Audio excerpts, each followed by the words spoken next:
So here in Coffeelands with Rhonda, and this is the part of the show that I like the least, is what I'm supposed to say once the music turns off and starting the conversation, because it goes from talking before we hit the record button to the awkward, like, all right, let's do this thing.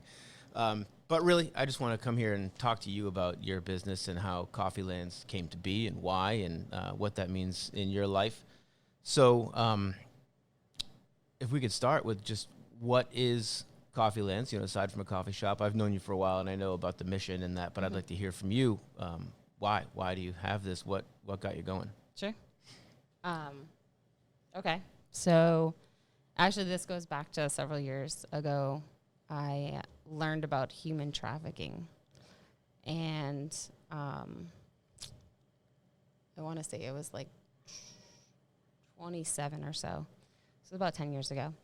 And when I learned about it, I was kind of in awe and shock about human trafficking in the sense of trafficking for manufacturing labor. Sex trafficking was the biggest topic. Yeah. But in the coffee industry, tea, any kind of farming, construction, all over the world, it's a big deal. So the more research I did, the more it just really did something inside my soul as far as like human rights. Like, this isn't fair. That's this not. Is crazy it's a deep thing, and it's bananas that it exists. The fact that I was so blind to it, I think, was another thing that was really frustrating to me, because I was just like, there's no way, and it's humanly possible. But if you think back to like World War II and what happened during that, you think like there's no way that's possible. So it just kind of really hit with me, and I couldn't do anything from a sex trafficking point. So I decided to do coffee, because coffee also brings people together. It would be like, I would focus around coffee, tea, chocolate, those kinds of things. And it's so interesting too, because I didn't know that was the origin. I knew that you had the mission behind it, and we're into fair trade and all kinds of stuff, making a difference with the products that you purchase here. But I had no idea it went back to human trafficking. Yep. And that it's a crazy issue. And it seems like it's more, I don't know if prevalent's the right word, but it's more being talked about now, at least, that it's an issue, especially with the sex trafficking. And or maybe it's just because I'm a parent, that once it's on your radar, of being afraid of kids being snatched or something. Right. But yeah, it sucks. It's an awful thing. But see, that's why I love having these conversations. I would have never known that's the origin. Yeah, it's funny. We actually did. So a friend of mine, we were sitting around doing a stitch and bitch. We all crochet in it and drinking wine, hanging out. And she actually did work for an organization that went and helped victims with sex trafficking. So we were helping. We had this huge discussion. She was in the military, and she did a lot of stuff locally here in the state of Washington, D.C., in Washington, D.C., with prostitution. So she kind of shared, like, that, gave us that whole insight on, like, how prostitution works here in the States alone, and then kind of, like, what's going on around the world. And it was just, again, something that I wanted to, like, almost just be, like, in denial in some sense, but, like, also, like, really sad. So anyways, she was raising money because she was going to go on a mission trip to do Indonesia, Thailand, and some other country. And so we did a fundraiser to help her. And the more that we were pushing for the fundraiser, the more we did the research and that kind of stuff. And that's what kind of snowballed, really sunk it into it. I was just like, this is getting serious. Like, that's crazy. Yeah. So she ended up getting funding for the whole thing. We ended up donating the money that we did raise to Hope House in North Carolina, which is a women's co-op that, like, takes in women who were victims of prostitution and helps them with career skills and job skills and stuff like that. Kind of rehabilitate mentally and get back into it. Yep. So anyways, that's kind of what launched the whole coffee shop idea. So how do you bring that back to coffee? So how again, do you I use picked this to coffee. make your difference? So fair trade, that's what kind of one of the big things that we were pushing during the event was, like, be more consciously aware of, like, the product that you're purchasing, because really you're casting your vote. With sort of like how you buy a know what you're buying sends a message deeper than what you think. Right. Yeah. So, look for things that are labeled fair trade, those kinds of things. So that's kind of what initiated the coffee shop. So it would be focused just around fair trade products alone. And then we had a lot of other mission stuff when I purchased the coffee shop. That kind of fell in suit with that, like so Women's Bean Project, which was simpler, to like Hope House, where they're helping women who are less educated or drug addiction, been incarcerated, those kinds of things, build career skills so that they're not living off of the system and they're doing all these. That's so interesting. So you kind of like slapped in the face by this big issue, and then narrowed it down to where you thought you could make a difference. Yep. Did you have a love for coffee that you thought you could parlay into helping make the world a better place, or did you just kind of find an opportunity and think coffee? Yeah, I like coffee because I drink it, but I had zero understanding of coffee before I bought the coffee shop. No kidding. Yeah, so when I stumbled upon this place, so I mean, it was literally about 7 years of talking about, it was maybe like 5 or 6 years anyway, of talking about like wanting to start this whole coffee shop and do this whole mission through it before I started getting serious. And then the more serious I got, obviously. So anyways, I ended up stumbling upon this place here in Clinton, helping my sister move upstairs. And when I found out they were for sale, my eyes just kind of lit up. And I volunteered here for a little bit because they were a nonprofit organization that owned Coffeelands before I bought it. So yeah, I volunteered here for about 6 months and took it over. Nonprofit coffee shop in what sense? So it was actually the Polis Center. So they're in business for social economic development with people with disabilities. So that's why this place is set up for like all handicap access. The counters are all low so that people with wheelchairs can kind of come in here. So when I first came in here, there was like a deaf woman that was working here. So they just help employ people with disabilities. That's cool. And so it already had a mission before you gave it a new one. It did, yeah. Yeah. Yep. And then, they partnered with Dean's Beans, and Dean's Beans and Polis Center had this whole mission thing going on where they actually had another nonprofit organization in Nicaragua too, where they were helping victims of landmines. Yeah. No kidding. That's funny. It's not funny, landmines, but it's funny. The world it's a small place. I have another friend who runs a business that sells landmine detecting vehicles to militaries and governments around the world. So he spends time in terribly dangerous places, going through, IED infected roadways and stuff, and helping to clear those out before they do what they do. That's crazy. It is. They probably know each other because probably. I know It's not a big world. No, Polis Center is like really connected with that stuff. I know that was part of their mission as well. As far as like, I think them and Dean's Beans, that was like part of what they did with the money besides giving prosthetics to the peoples down there, or wheelchair and job employment, was to help find landmines and stuff like that in the territory.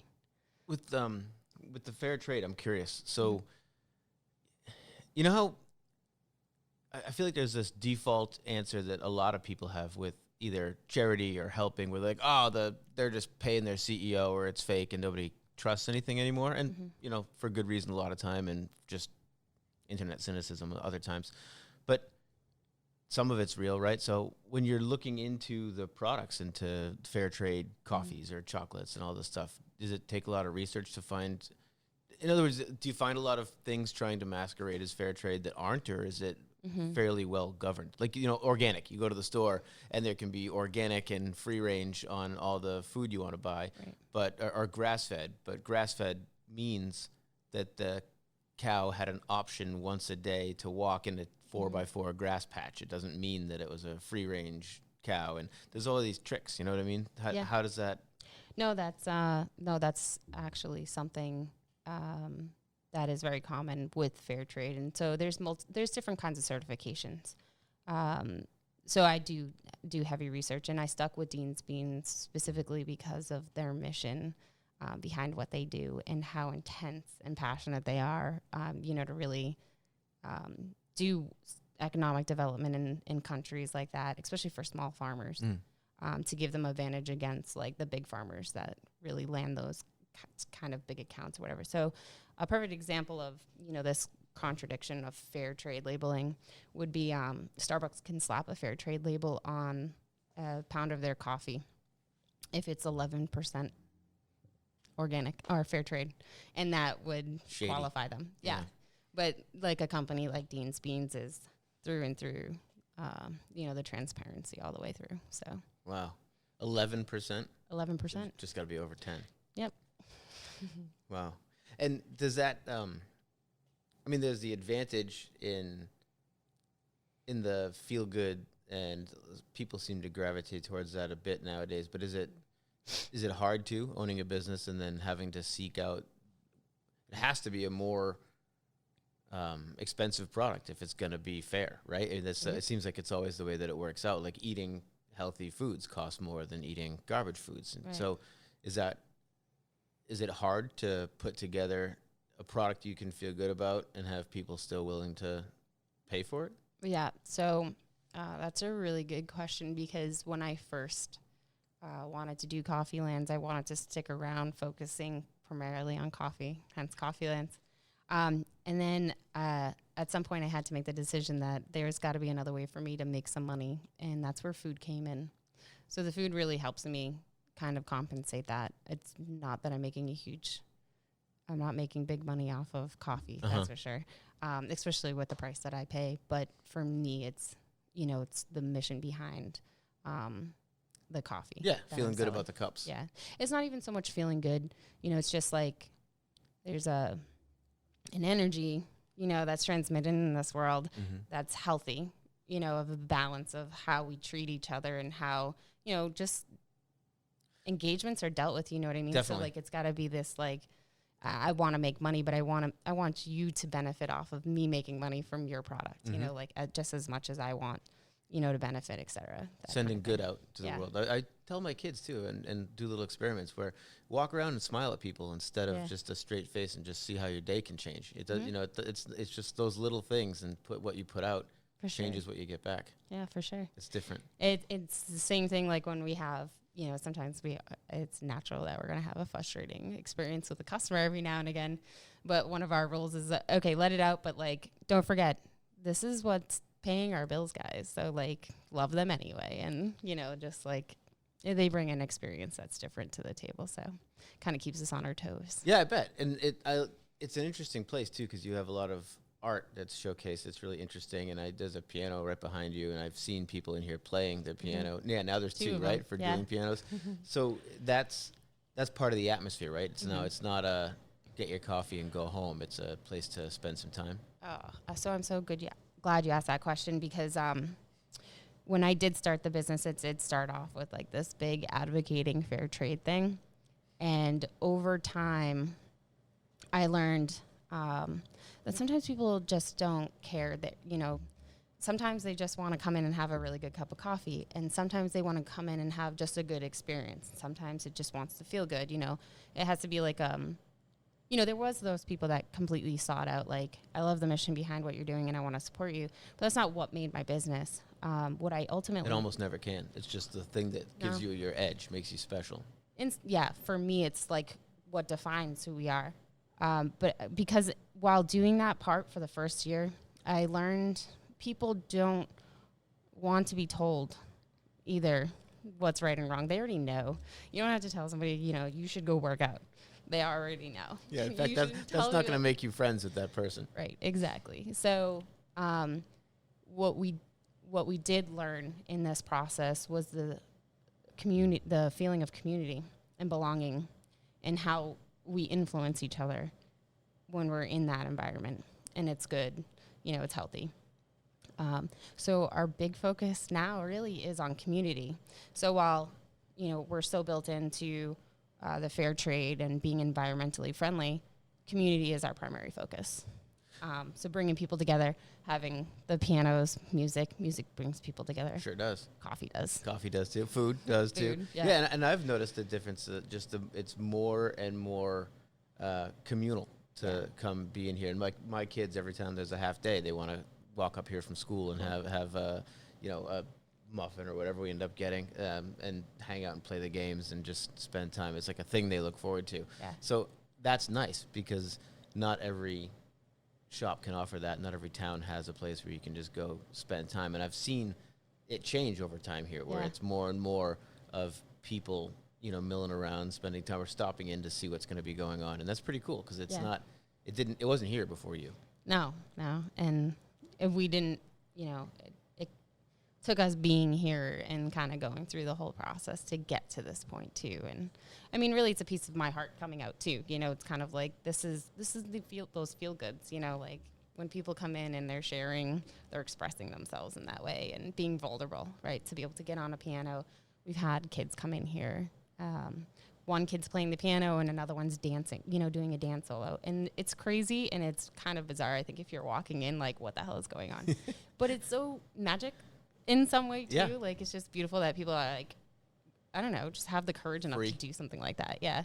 So it's awesome. Yeah, it's been cool how it's morphed into that. It is. And I love the idea of the two pianos and dueling pianos and get people to do something.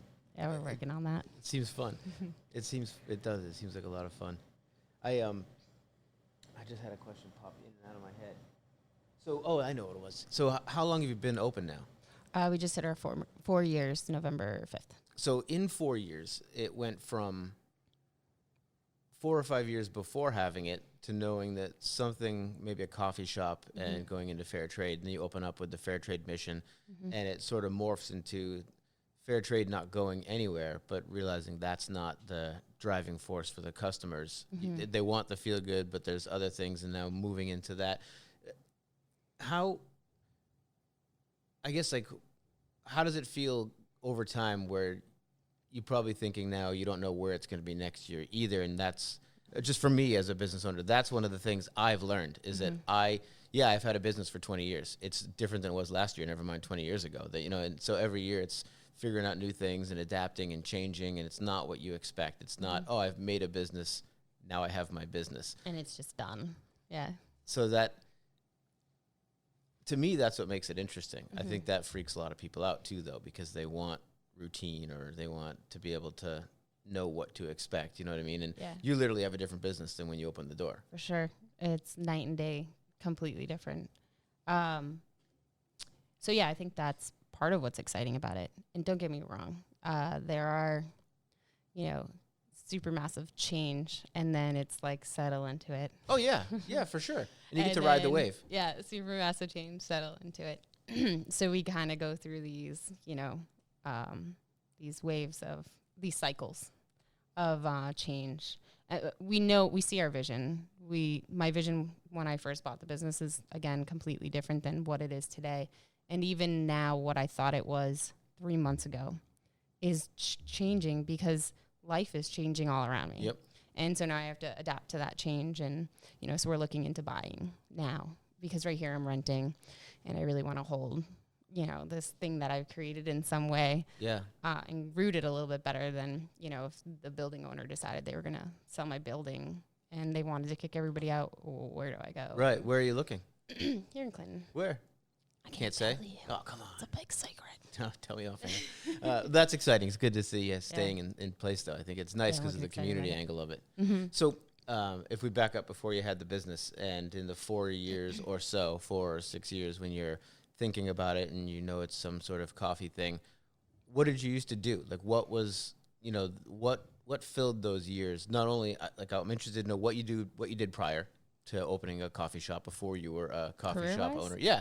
What you were doing work-wise to either be related or wholly unrelated is what I'm interested in. And then what were you doing over those years to eventually end up, with the keys to the door?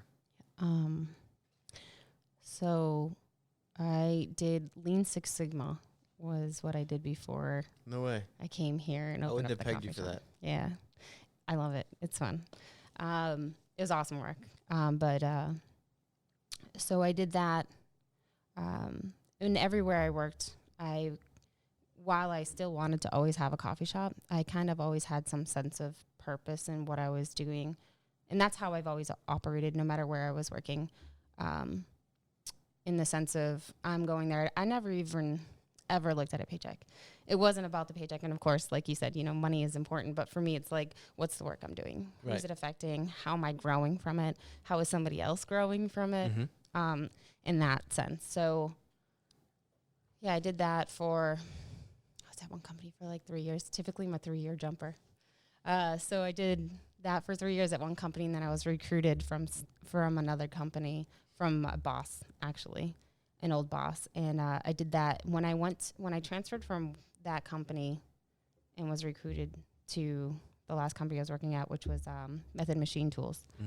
I did that for exactly a year before I was like, I want to say 6 months before I left that company, I really started getting serious. Maybe it was about 9 months. I really started getting serious. Like, I can't do this for the rest of my life. This is like, I went from one company to another, and I was like, you know what? This isn't it. It's time. It's time. Like, I got you could feel it. all the experience. Yeah, you can so feel it.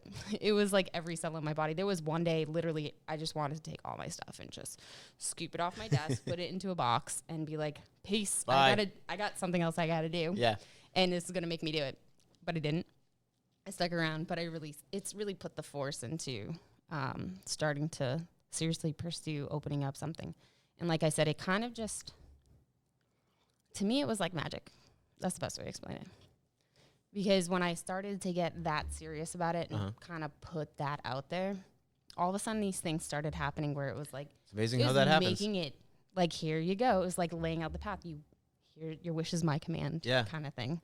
And so when I was helping my sister move in here, I was like literally talking to her about all these things that I wanted to do. And one of them was even like having like this big music exposure and doing like music from all around the world and having African drumming. And it was just crazy. Anyways, we're in the alley over there walking her stuff up. And all of a sudden we can hear drumming. And they have an African drumming crew here in a coffee shop that's fair trade, organic, blah, blah. So I start like freaking out. I'm like, oh my God, I didn't know this was here. I grabbed their contact information. And then again, like I said, when I reached out, they were like, oh, well, the business is for sale. And then that's what kind of like, all right, let me like continue to pursue this. And then they were asking a lot of money. And I didn't know anything about the business. And it was a nonprofit? Yeah, the Polo Center. It was Coffeelands World Gift Espresso Cafe.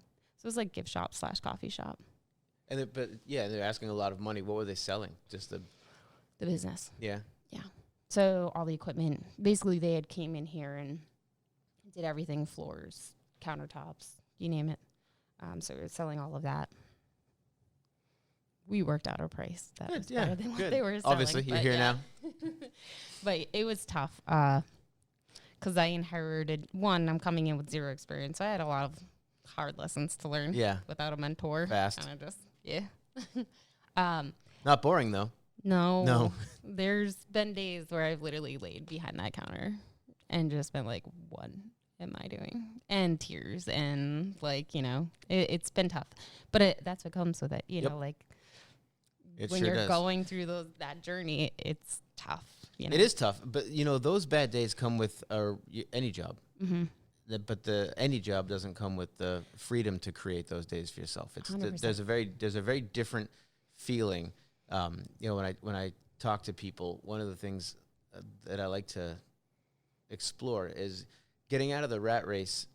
Even if it means you work harder and make less than the rats, it can change the way that you operate in your life, and that can open up new doors or just change the way you live. For everyone, it's different, and whatever is important to them. Where I carve out a lot of time to not work because I don't want to be the 80-hour-a-week dad. I want to be the 80-hour-a-week with the kids' dad, and when they're at school, I'll be working. But I like to schedule my life around that, and I have the flexibility where if I have a ton of work and there's no way that I could do it just in their school hours, well, I can work when they go to sleep. I can get up at 5 a.m. I can do whatever I want to get it done. I don't have to be visible in a building at 8:30 and then be the last person out. And I have a lot of friends that are. Yeah. And I'm not saying it's a bad thing, and a lot of them have a good living and all that.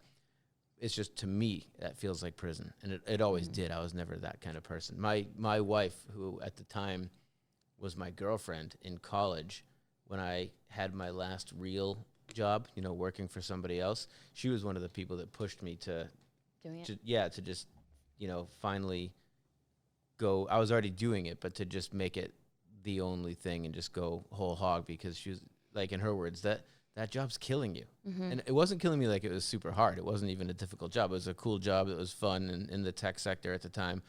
It was 20 years ago, so tech was good and growing. But there's no soul. I hated every single day, just the in and the out and the grind and the same conversations with the same coffee at the same time. And I can't do it. I just don't operate that way. So I had Doesn't set your soul on fire. No. Yeah. So I had to go. Yeah. Yeah, no, I mean, it's funny because I feel like everybody, should almost kind of jump out and do their job, right? And when I say do their job, I think we're all here to do a very specific job that only each of us individually can do. And in some way, our job is it's always serving, right? But I think we're, like you said, earlier, you want to have a million conversations with a million business owners, and one of these is going to affect somebody's life. And that's how it works, right? And I think that's why we're supposed to like really pursue something that sets our soul on fire, fills us up, because only when we're full, we can give, we can serve and serve right. As silly as it sounds, I think that when your soul is on fire, so to speak, when you have a passion for what you're doing, you get way more done than when you're grinding through the day, just, waiting for the next break time or the time to go home. And, that's just, it's not a passionate way to live. And when you're going through your days and everything's just gray, right, it sucks, and for some people it's great. I'm honestly not trying to shit on that life. Right. But for me, I just felt like it was sad. It was sad that just to punch a clock and go through, even if I was, like I said, even if I was going to go make half and have to struggle and figure it out, I loved having the freedom. Yeah, the freedom, not only like the making the schedule, because I wasn't a family man at the time. I was still in college, but the freedom to fail, the freedom to succeed, but it was on me which one I was going to do. And a lot of times it was fail, but then what? Then figuring it out. And because I didn't know anything about running a business or any of that sort of stuff, and it just evolved from passions I had that turned into a business idea that turned into a business. So kind of like you, in the beginning, I was just figuring things out, just trying to make it work, and it worked, and it did. But those were a lot of lessons in those days. Well, I think that's a good point. So, like, I think it's great that you have the courage to literally step off that ledge, right? And you literally are blind, falling. Yep. And the cool thing is ultimately you land and you're not dead. Yeah. Well, that's exactly it. You're probably alive. not going to win, but you're not dead. Yeah, right. And the journey that you go through, how it wakes up your soul too. Like, and I keep going back to the soul because I think it is something like, going back to how I think we're all here to serve in some way. And I think when we're just, so I think, I don't know, going back to like corporate, one of the things that, like, we want this structure, I think, in some way. Everybody likes structure or whatever. But one of the faults I think about, if you think about how people feel like they're tied to a car payment or mortgage. Yeah, locked. They have 401k plans. They have health benefits. All those things that kind of lock them into this thing. And then they play victim at the same time. Yeah. No, but they play victim in that sense, too. So, like, well, I can't leave my job and I have to get up. Oh, it's Monday. Or, like, don't be that person. Right. If you're going to stay there, own it. Yeah, right. Just be there. Do your thing. Right. Be happy. Don't tell me about another case of the Mondays. Monday's a good day if you make it a good day. Yeah, you don't really have to be there either. You have a choice. And, like, I get it. You have car payments. You have mortgage payments. Figure it out. Plan it. Do what you got to do to, like, figure out what makes you happy or whatever. Right. And then pursue it. Right. Like, have the courage. The thing that one of the things that bugs me about the typical person locked in the corporate thing, because there's a sort of vernacular that they all have because they're trapped in the same thing in any company, all of them, where and almost the default, hey, how are you? The default is immediately about how busy they are, and there's no time in life for most people that you come across. Yeah. And I immediately know if someone's default story is how busy they are, that's probably not going to be interesting conversation. Okay, because everyone's busy. Yeah. Everyone's life is busy, and if your sole focus is just how busy you are, then you're probably not running yourself correctly. maybe take a step back and think about how you're spending your days instead of just getting through them. Yeah. That's an important message that I've learned. I mean, I didn't always have answers, and I still don't think I have most of the answers, but there was a time I was going through motions, and that was just the way life was, and here's what you do, and you get out of college, and you get a job, and you do this, and you do that. But eventually you can realize, well, from the time you wake up to the time you go to bed, it's all on you. You can do what you want with it, and you're not going to make the most out of every day. That's a lie you tell yourself too, but you can do your best on most of the days, and try to make something or try to make the day matter in whatever way it's going to matter, but you can try to do something better than just going through the motions. For sure. Yeah, one of my, and cliche, my favorite quotes is here today, gone today. And if you really sit on that and think about it, like you really are here and you are gone just as quickly. And anytime I think about that, that's always that great reminder to say, if I was going to die today, did I do everything that I'm okay with? Like, maybe I wasn't at my fullest potential for whatever, as far as like I didn't hit this goal or whatever, but was I trying it? And then I related to work and marriage, friendships, as a wife, as a mother, as a sister. Me too. And I say, am I where, if I was going to die today, am I okay with those relationships and the time that I'm putting into them or whatever, or work or, those kinds of things. For sure. That's an important thing with me too. I look at marriage and fatherhood, and I look at all those things as not just things that bring joy, but they're work. They're a thing, right? And if you don't treat them right, then they're not going to treat you right. Yeah. And you can have it. You can screw up a marriage, or you can have a good marriage, and that's really on you and your partner. It's up to you guys. Whether there's not luck. It's just it's just work. Smooth sailing for 30 years. It's foolish. Yeah. But one of my favorite sayings is love is a verb. It's work. Like you have to show love and perform love. It's not just felt. Doesn't just exist. Of course not, right? I mean, maybe it was for 6 months when you met, but eventually you really know each other, and that's a good thing. I'm like growing out of those initial butterflies or whatever it is, if we're talking about marriage or love, if you're not married, whatever.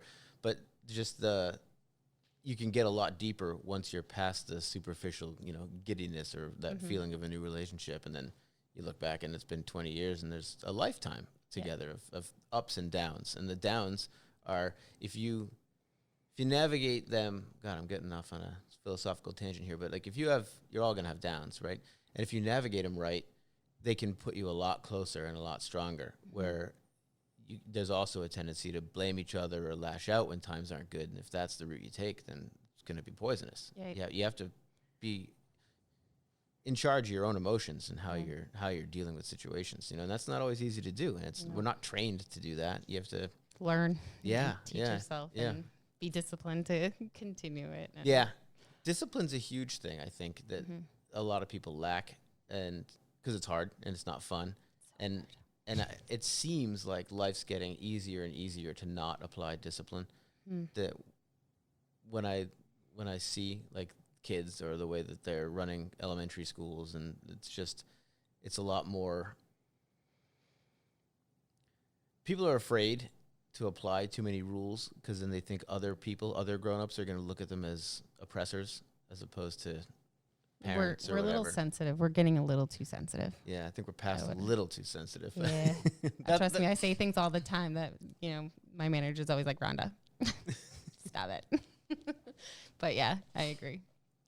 Yeah, I think it's a phase, because a lot of good has come out of the. It's a trend. Yeah, a lot of these whole things that's going on right now are trends, and I think a lot of them are good, but they're even the really good ones swing too far, and then you have to correct and just come back to what's good. Equilibrium and homeostasis. That's the word. Yeah, but there's been so much progress in the last. I mean, if you think about what it was like, I mean, I'm 44, so just what it was like when I was a teenager, and pretty much the social norms are not the same. Everything's totally different, and I think for the most part, you get like 70-year-olds and 80-year-olds that are, back in my day, and they want it to be the same, but most people have just changed. There's a different view, and you don't go back to, well, it was fine when I was a kid. You hear those peoples now and again, but I think it's been a really short window of a ton of change that has happened. Social media.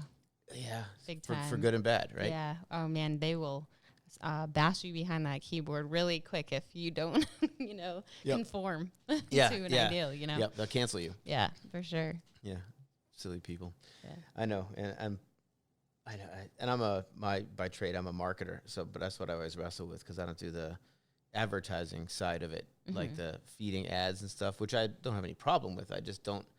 I like to do the side of marketing that is interfacing with people, just because I like to. That's where I have a natural inclination. That's what I feel good about. I don't like the manipulative side, which exists, but it's not my. To me, so I agree with that too. It's that energy that you're putting out there. Like you're gonna get back in return. So it's important to kind of be as. It is. Yeah, moral, I guess. So now you've got your business and it's trudging along, going well.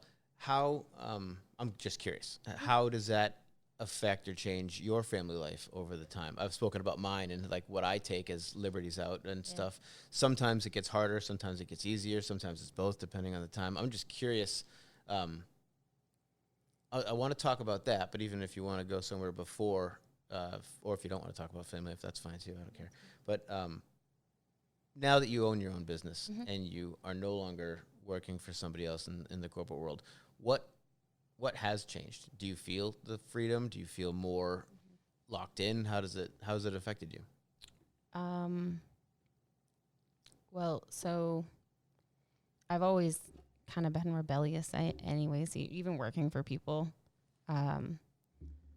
Again, anybody that I was working for, it was what was the purpose that I was doing. It wasn't about the paycheck that I was earning. So I kind of always had that freedom of, like, I'm going to tell you when I'm taking vacation. I'm not asking you. This is what I want to get paid, for doing a review. And if you don't do it, okay, well, there's another job eventually I'm going to find, like those kinds of things. So I never really felt like locked in a lot of ways. Don't get me wrong. I've noticed like inequalities in certain things or whatever in corporate. But the freedom of leaving that, for sure, it's a lot more intense as far as the work goes, especially in the beginning. I pretty much lived here nonstop in the beginning. It was tough. And when we related to family, it was really tough on my family. So my relationship with my daughter changed at that point. We were always so, so close. And that kind of shifted our relationship to where she started, we weren't as close. And that was so hard for me because I always just thought it would just always naturally happen. But where I wasn't as home as much, it definitely affected it. We're like totally in a great place now because my business is in a better place now. But also with marriage, it was tough on our marriage. So we got through the first couple of years and then we took a 2-year break. Yeah. About a year and a half. And then we had to take a 2-year break. We weren't sure it was going to work out, but I'm committed to everything, so I think that break was really necessary and I had to kind of take a step back. So, making the change to jump and start this business and stuff like that was, it took a lot of courage to follow through with that. And then it took a lot of courage to walk away from my personal life at the same time. So I grew in like this massive way. Yeah. And I think that's probably normal for most people because I think it affects your whole life. Of course it does. Do something like that. Of course it does. It influences every aspect of your life. Yeah. It has to.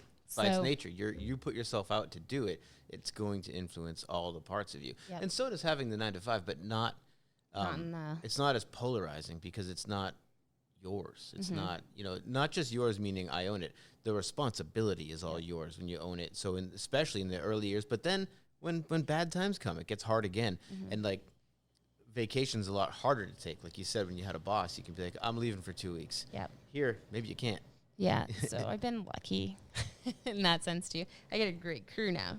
The first year I couldn't really do much, but after that we ended up working it out so that again I have an amazing crew of people here. My manager is amazing, and the staff that I have here is amazing. That's huge. So I can walk away anytime I want to and depend on it, my biggest sacrifice in that is just the payroll. Of course. I got payroll that goes way up. But so after the break, did you come back to a different relationship, a different idea of each other and everything? oh my God. So when I said it was necessary, it was so necessary, and I didn't even realize it. So it was a blessing. It's with those blessings in disguise kind of things. Life's not fluid. I don't think our marriage would have made it had maybe this not happened. And now we're doing really, really well.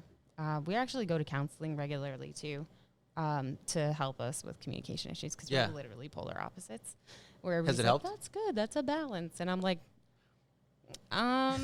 we have to work really hard. Loving each other is really, really easy, but the communication part where we're like so different is just like, we have to work really, really hard at it. But has it helped? Counseling? Yeah. I feel like every marriage should have a counselor appointed. I've heard that before. Literally, it's like life-changing. Does it help? If you have the right counselor. We went through 3 counselors before we found the right one. No kidding. Yeah. So Does the counseling help you learn to communicate better, or is it like in the counseling you can communicate because you've got a mediator, you got someone to help with so I mean that's what counts. So I look at everything like how do I learn from this, like, right? So everything's a piece of education for me, and that's exactly what it is. It's like I'm paying to go to school to learn how to communicate effectively. That's it. Yeah. And which helps with your business and helps skills. with parenting and helps with everything else. Yeah. So it's been life-changing in so many ways. So like taking that initiative to do that has taught me how to communicate with employees. But, I've done other things too. So I've sought out like mindfulness and done courses like that so I can become better at communicating. Or I'm extremely passionate. So to kind of tone my passion and my energy down enough just so that I can communicate effectively without people being like, so... I'm into mindfulness too, and haven't been forever, but the last couple of years, and I've learned a lot from it.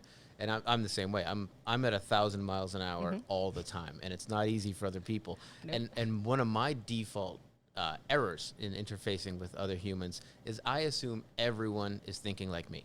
I assume that they're having 17 conversations in their head right now, and I assume they know what I know. So I don't fill people in. I don't start the story in the right place because I just assume everyone knows what I know. I don't know anything special. You're not in my head.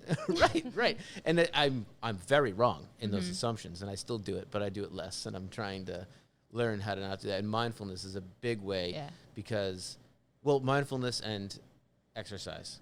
To shut off the chatter, 100%. to shut off the voice in the head, at least enough to And be quiet for sometimes a minute. whiskey. But for sure, whiskey. Yeah, no, for sure. Have you ever done the brain typing?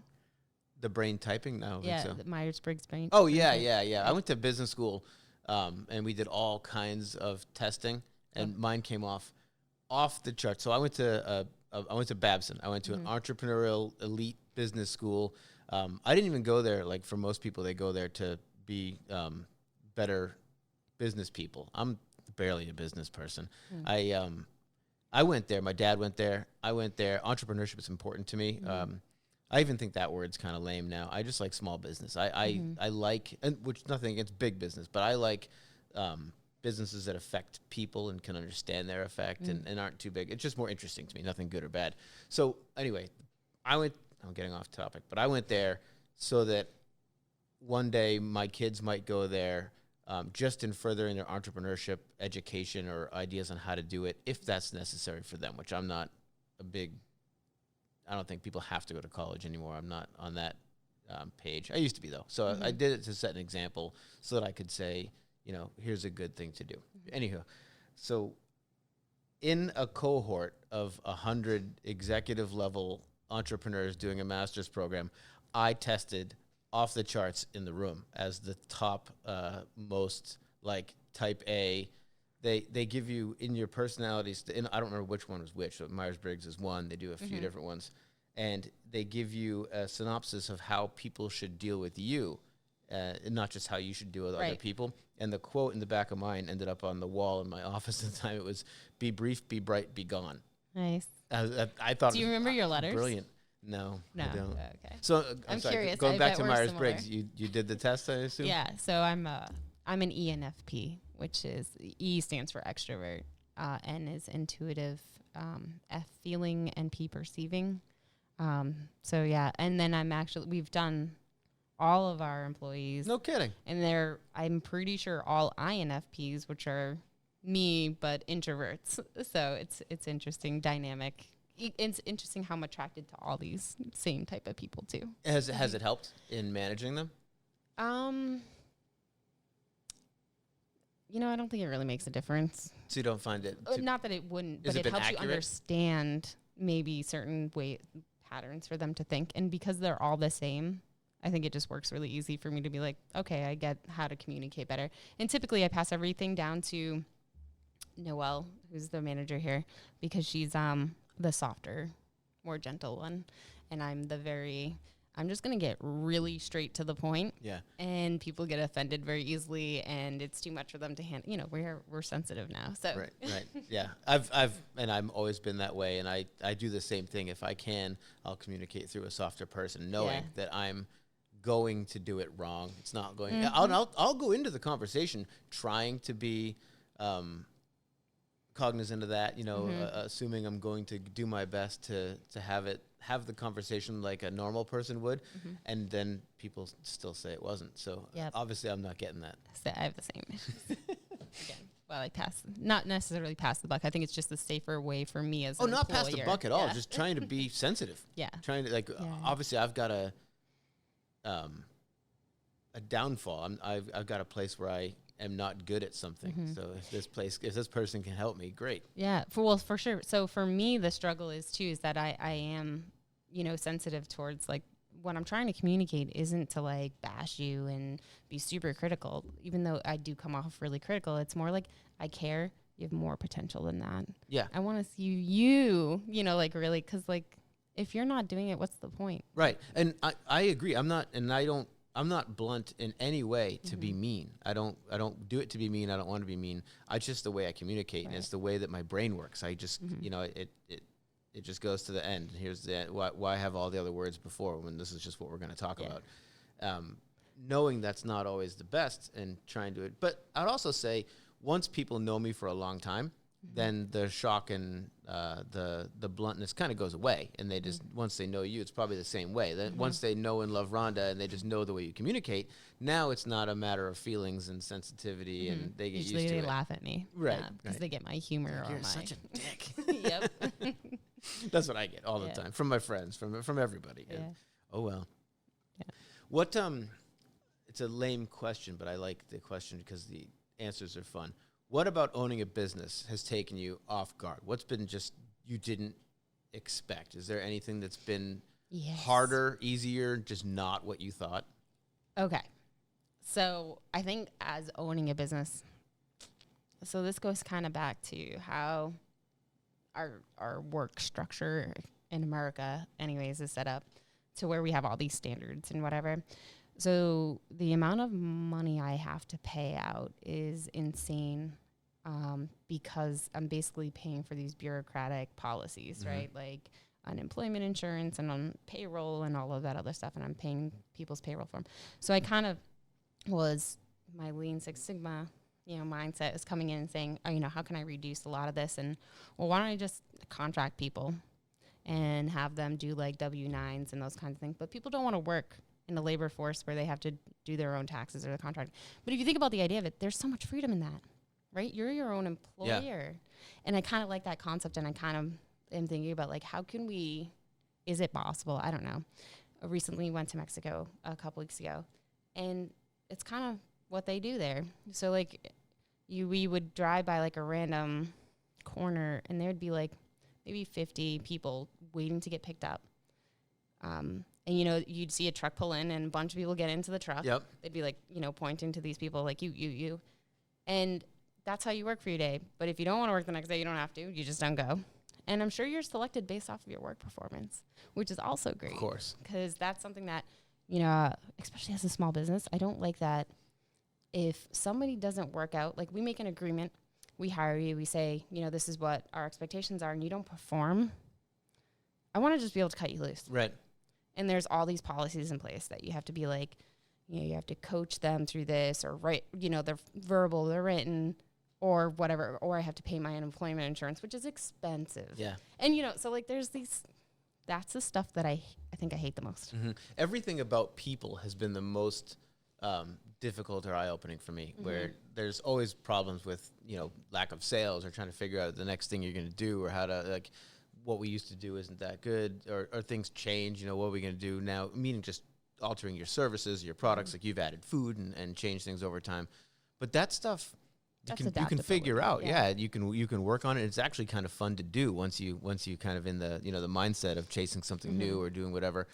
Where the people thing it's still difficult for me. It's been 20 years, and over the years we've inflated and deflated with how many people are W-9 or how many people are actual employees, and I don't have any perfect mix or best way, because there's, for one, you can go in through payroll and all the insurance and just watching the amount of money that doesn't go to you or to the employee whenever you run payroll. I don't even know. It's mind blowing, right? I'm sure you do, but it's and it's frustrating.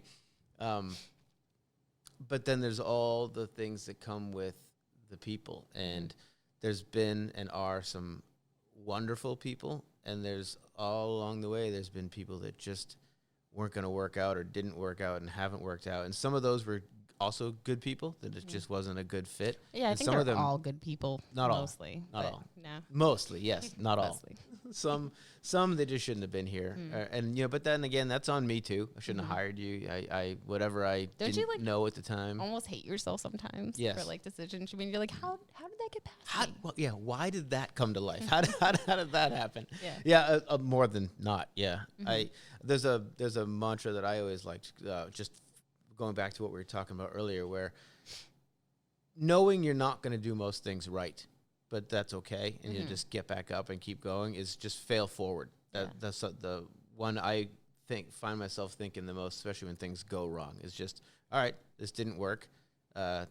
What's next? And what do I learn from it? And what's the iteration? It sounds definitely so can't cliche. be faint-hearted in that sense. Like you just because it's constant the time. Yeah. And if you're the kind of person that has to win all the time, then it's probably not for you, because it's an ego check to be wrong a lot. Yep.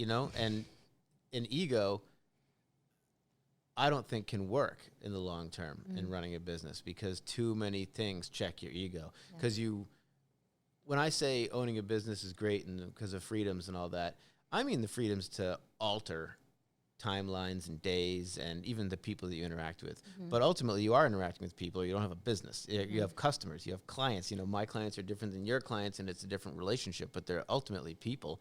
And sometimes those people are difficult, and it's going to be, but they're your boss. Because without them, again, you don't have a business. So that was a good ego lesson for me. It started in my 20s when I started the business. So my ego was plenty, proud and large, So I had to get beaten down. Yeah, that's what I'm saying. I had to get beaten down a lot, and I did. And I still do, but I don't feel the need to win everything anymore. I don't go into an exchange with a person and someone wins and someone loses. That's been a big flip in the mindset. I go into almost every meeting that I have, interaction, whether it's personal or friends or jujitsu or anything. Everybody can win from this. Everybody can take something forward. This isn't a you lose, I win, unless it's a tournament or something. Then somebody has to lose. Yeah, no, I mean, that's a great, jiu-jitsu is actually what helps, really enforce that ego check. Yeah, good luck trying to keep really an ego. Humble. Yep.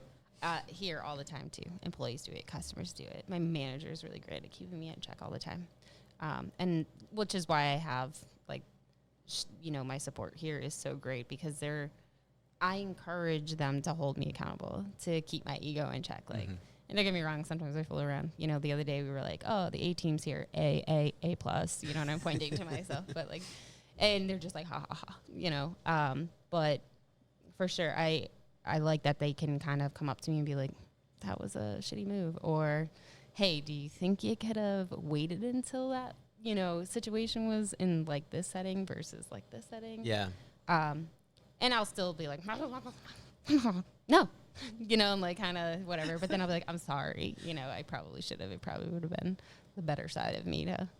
It also says a lot about you that they're willing to come up to you and say, hey, you could have handled that better. Because there's certain bosses that people don't go say that to, right? Because it just means the axe or whatever. There's those. You're clearly not that person. No. But you can't be. You wouldn't be here. You would have hung the close sign on the door for good a couple of years ago if you were that person. For sure. And don't get me wrong. I'm sure there were some employees that probably would say that I was that person. Sure. But they are also the same ones that held me accountable in that sense, even though I still would be like, whatever, give them that peace of mind. They do, like, how can I go forward and make it so that doesn't happen again? Or, those kinds of things. Just always striving to be a better version of yourself, obviously. Yeah. And the ego thing is, it sounds cliche again, but it's like, it's one of the biggest factors. And it's cliche in the same way as when you are a teenager and you say, I don't care what people think about me. And all you care about is what people think about you. And then eventually, hopefully, you grow up and eventually kind of let go to the point where you understand that you do care to a degree, and that's the reason you want to run your life a certain way. And then you can let go of, the judgments or the worries that don't matter. But it's that cliche of I don't care what people think of me brings the ego discussion back, where when I was younger and I would hire somebody that didn't work out, I would blame them. And now when I hire someone that doesn't work out, I think it's my fault. And it doesn't mean you have to be extra hard on yourself or it's a punishment. I just mean that my default is no longer, screw this guy. He cost me all this money and wasted all this time. It's, well, that didn't go well. I messed that up. What was wrong in my process to be here today? I mean, I think it depends on the situation for sure, but 100% where, if a situation doesn't work out, it's because somebody's not performing, right? So it is accountable on their part. But I always step back and say, well, one, how did I hire them on? That's what I mean. How did that get through? Two, did I not train, well enough? Did I not, set expectations high enough? Did I not communicate what you need to be doing? Exactly. So in that sense, for sure. But there's still definitely I want to hold you accountable. Like if we made an agreement when you were coming on board that this was your job and you're not following through on your job.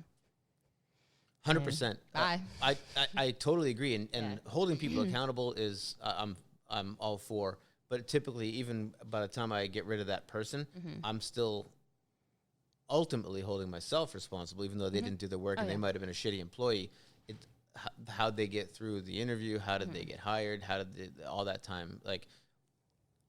I still blame me for not sniffing it out or just being wrong in the judgment call of what was, a good hire. Yeah. It still comes down bottom line is I hired you, I fired you. It's still we've my fault. On that whole thing, you ever read the book Traction? Great book, highly recommended. We're building our business vision. Anyways, one of the parts is right people, right seats. And then there's a whole review process that we use. So when we bring people on, basically we set these standards. We say, we're grading you to this standard coming on. So we're looking at how humbly confident you are. And we set the criteria in that. And then we say, doing your best. And that's what boom, boom, boom. This is the criteria for doing your best. Helping first. Here's the, and these are all the things that we expect of you. So every month, every 30 days, we're going to check in and we're going to say, this is how we're measuring your performance based off of these 5 categories and these bullet points and how well you're performing in them. And so the great thing about using this system is people will weed themselves out on their own if they know that they're not going to be able to perform. Yeah. They'll just leave. I really like the one you led with, humbly confident. How do you quantify that? How do you think about that one? So it's, how you talk about yourself and others, how you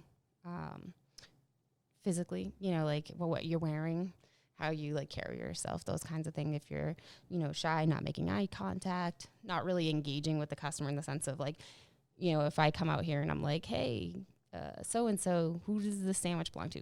I don't know. Well, you just took the order. Yeah, I know, but I don't know. Like, that's a problem. Like, did you not look at the person? Did you not say hello? How are you? You know, like those kinds of things.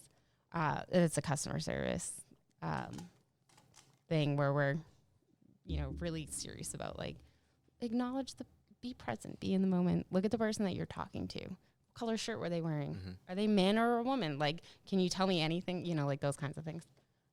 So that's a part of it, you know. Have you had any people that struggle with that by default, but you've been able to help? They've gotten through it? Teenage boys. That's really cool. Yeah. Teenagers in general. But we've had a hard time staffing men here, which it's just like, I don't know. There's that like weird whatever where we try to give them the benefit of the doubt. And sometimes it's ego.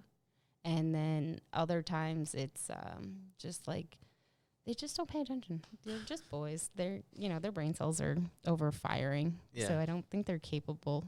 Is that mean? We'll find out. Yeah. But like, if you think about it, like, I don't know, it's just crazy because you can like constantly be like, hey, you know, who's that person? I don't know. But how do you not know? How many times do we have to, you know, say like, hey, pay attention to your customer. Take their name. Acknowledge something. Hey, what's that on your shirt? I like your pin. I don't know. Whatever. Like, show them that you're here and you're acknowledging them. Yeah. But yeah, just ultimately, it tends to be that. I have two boys, and I can't get them to pay attention to anything unless it's what they want to pay attention to. So yeah. So that's probably it. I feel the pain. They're completely. It's just a void happening around them, other than what they're interested in. Yeah, yeah. I think that's just like, some of it is a level of multitasking that I don't know. Like at that point, like, I don't know. Well, it's age too. Mine are still kids, yeah, so their brains are still bouncing off the inside of their head. But just trying to teach how to be present, and that's not an easy thing to be. Yeah, that's a hard thing to teach. But I don't even know that I'm good at it. But to the degree that I'm more present now that I used to be, it's happened in my 40s. Yeah. Yeah. Anything I thought I was present for prior, I now know I wasn't. Wow. You know, it's just I was in 6 places. I was bouncing around. It's just to the degree that I am today, it wasn't. And that's one thing mindfulness helps with, and disciplined activities, working out, jujitsu, whatever it is that you don't let yourself off the hook for, helps with that, because to perform, you have to be, you know, in that moment. For sure. But what the hell was I just going to say? It just bounced out of my head.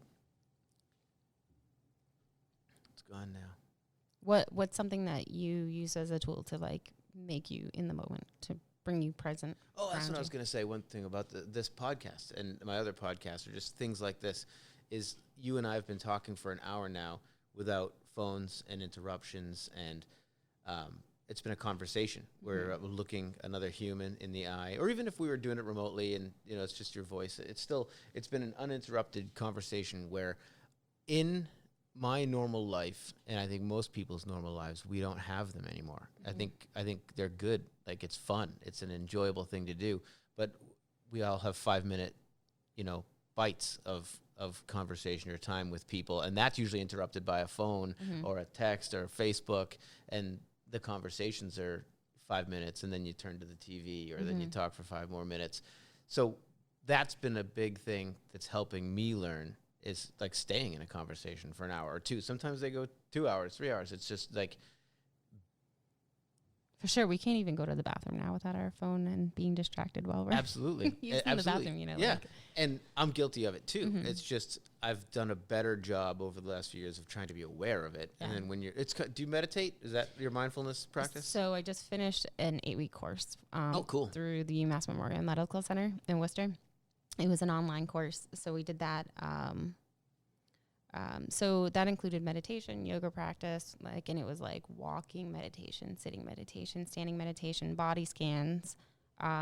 We did some meta things, and one of my favorite actually takeaways from that whole thing, from that whole course, was we had to do this meditation where, with thinking about somebody that we had this unconditional loving feeling for. So whether it be a spouse or a child or a pet, that when you saw them, you were just like, oh my God, I love you so much. I just love you. And, you know, like no matter what they did, you just love them. Right. And that's why the child and the pet thing kind of work really, really well. Yeah. And so you think about them and you get those feelings all stirred up. So you're really consciously thinking about that in that moment. And then you do like these intention prayers or mantras, you know, with gratitude of, I'm so thankful that like they create those types of feelings for me, that love and that fulfillment and that joy. And then, so we do that for about 5 minutes, or we did that for about 5 minutes. And then you would turn it on yourself. So you'd say, okay, now you're going to picture yourself on the other side of this with these same attached feelings. And you can use your child self if you want to, which is what I did, That's right? Because especially when you grow up with like a hectic, you know, childhood or whatever, it was great for me to like hold my child self and be like, I love you, and like have those same experiences of joy and unconditional love and those kinds of things, and be grateful. Like, I don't think I've ever personified my child self. I've never even thought of that. Well, so it's a self-love I can see thing. where that's a good exercise. Yeah. So that was my favorite takeaway out of the whole course. But I mean, the whole course is great anyways. And That's kind really of interesting. putting you in the moment. The body scans is really cool because you're being conscious of every part of your body for 20 minutes, a half an hour. Yep. Where you're like, okay, I can feel my big toe. I can feel the cloth on my big toe. And you know, you go through every body part, and then, you know, you get up to your back or whatever. Like for me, I have a kink in my back from jujitsu. That's been there for months. And I'm like, you know, I really got to work on that. Cause it's to the point where I can feel it. If I'm being really conscious in the moment, I can feel it. Like, so, that was a cool one too. Cause like, then you can be like, oh, headaches. I've been getting headaches where people tend to neglect them. Or I've had this weird pain on the side of my whatever, where we tend to neglect it. And that causes health issues long-term because we're just, you know, we're off in the future or in the past. Driving forward, not being mindful of here. The body scans I do in my own practice all the time too. That's like a given. And to answer your question of what have I done to be or more in the present, one of the things that's super helpful is meditation. And I love meditation. I think I'm really bad at it still. Yeah, it's a serious practice. Oh yeah, and it's hard.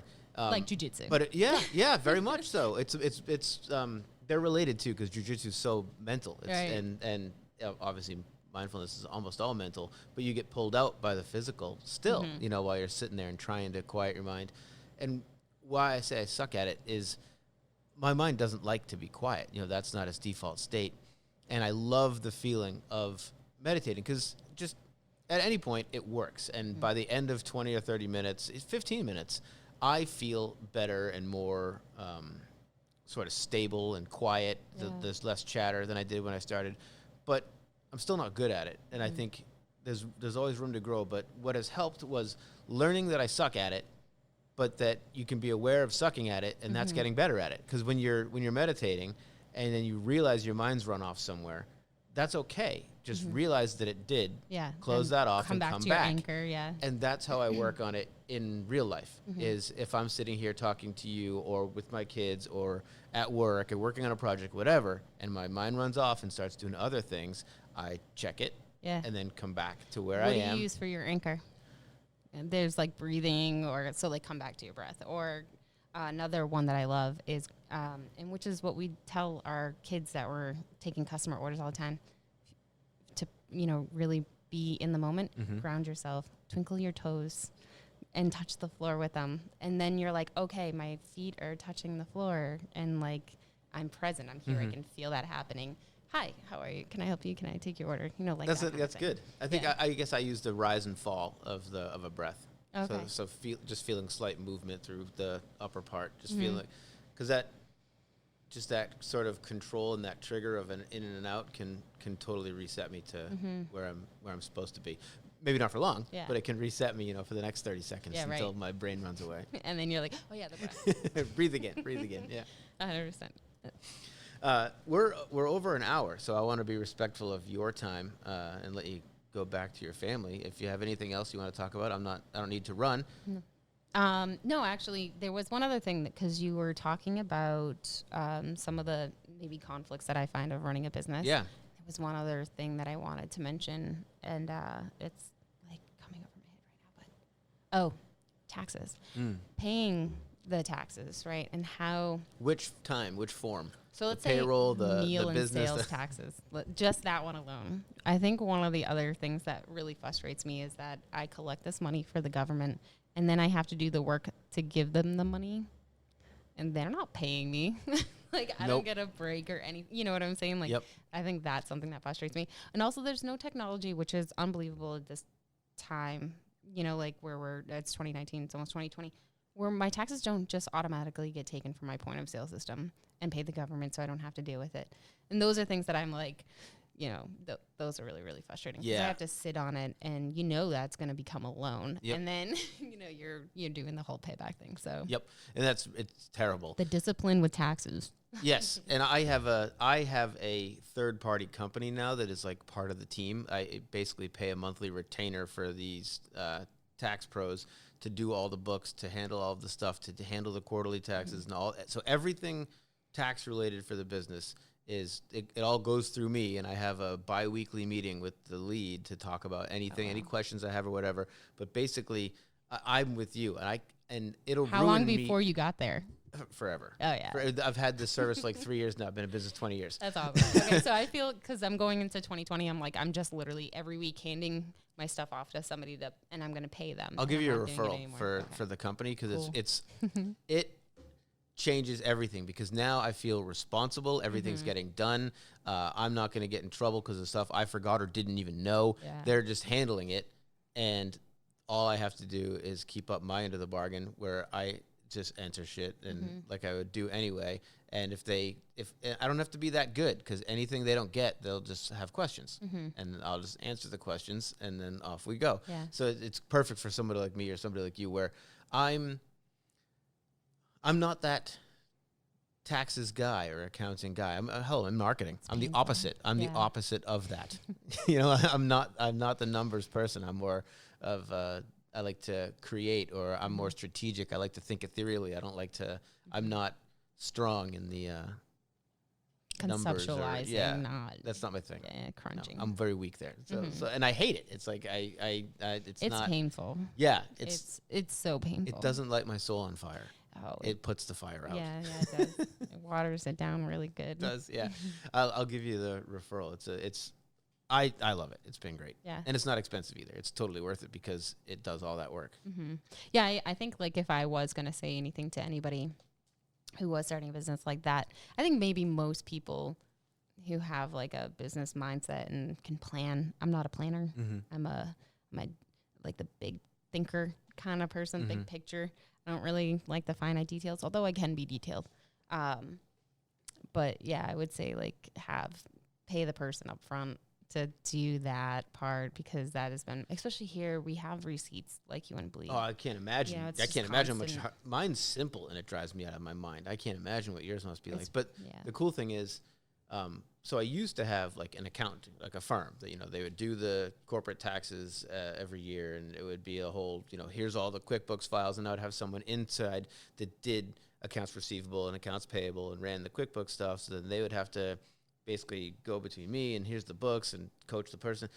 I don't have to do that anymore, because all year long, the people who are doing the filing are the ones doing the books, the ones keeping everything, you know, copacetic. So it's we definitely need to exchange. Yeah, it's good. I also have a payroll company that I absolutely love that is also a virtual company, and they handle everything, and they handle all the taxes, and they handle they file all your paperwork and all the stuff that, like, you get a notice about a form 941 or whatever. I don't know what that is, you know, but they do, and they file it. So good, you know. So I'm happy to share. They're both awesome. I would definitely take that. Done. Well, then hopefully we can do this again sometime. It'd be fun to check in a while and see how things have changed. Sure. What do you have any changes coming up aside from the location that you don't want to tell me about? Yeah. So, we're like in a situation now where we're looking at expanding. There's the opportunity to expand. So I could go to Worcester and open up another shop there, but I would kind of be dividing myself. And I'm really, again, where I'm so community focused, I don't want to. But there's an opportunity here where I'm purchasing a building, and if I can get in there, I'd stay here. But when my lease is up, you know, kind of see how that whole thing works out. Either way, I'd start a business in that building at some point. But I want to stay here, grounded in my community, and focus here.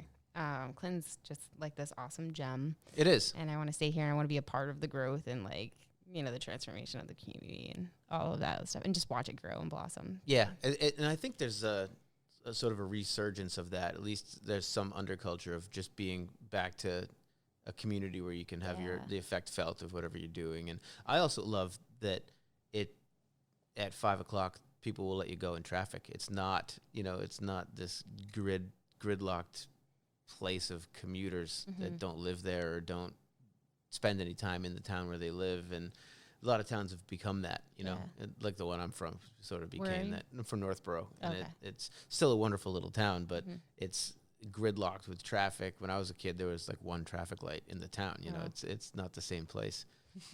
So it's different. And I it's fun. I like to see, I can't wait to hear about the building and the moving and all the juicy details down the road. You know, if you asked me this 2 months ago, I would have told you this whole cool vision on what we're going to be doing. But now it's kind of all up in the air. And we'll see how things play out and then go from there. I'll just have to check back later then and hear. All right. Well, thanks. Thank you. It was fun. Yeah.